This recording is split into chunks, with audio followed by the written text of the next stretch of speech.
দর্শকবৃন্দ, আমাদের গ্রামের ভাষায় আমরা বলি খ্যারের পাল্লা। তো আমরা খ্যারের পাল্লা দিচ্ছি দাদা, বাবা, নাতিন, তিন পুরুষ মিলে। যারা গ্রামে ছিলেন তারা অবশ্যই এই খ্যারের পাল্লা সম্পর্কে জানেন। যদিও বইয়ের ভাষায় এটাকে বলা হয় খড়ের গাদা, কিন্তু আমরা গ্রামের ভাষায় বলি খ্যারের পাল্লা। তো এই দেখেন আমার ছেলেও আসছে, এই যা দেখেন আমার ছেলে আসতেছে। তাহলে আমরা তিন পুরুষ মিলে এই খ্যারের পাল্লা দিচ্ছি। এই দেখেন, এই যে আমার ছেলে আসতেছে।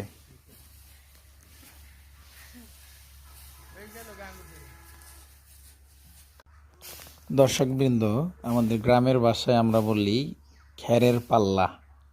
তো আমরা খ্যারের পাল্লা দিচ্ছি দাদা, বাবা, নাতিন, তিন পুরুষ মিলে। যারা গ্রামে ছিলেন তারা অবশ্যই এই খ্যারের পাল্লা সম্পর্কে জানেন। যদিও বইয়ের ভাষায় এটাকে বলা হয় খড়ের গাদা, কিন্তু আমরা গ্রামের ভাষায় বলি খ্যারের পাল্লা। তো এই দেখেন আমার ছেলেও আসছে, এই যা দেখেন আমার ছেলে আসতেছে। তাহলে আমরা তিন পুরুষ মিলে এই খ্যারের পাল্লা দিচ্ছি। এই দেখেন, এই যে আমার ছেলে আসতেছে।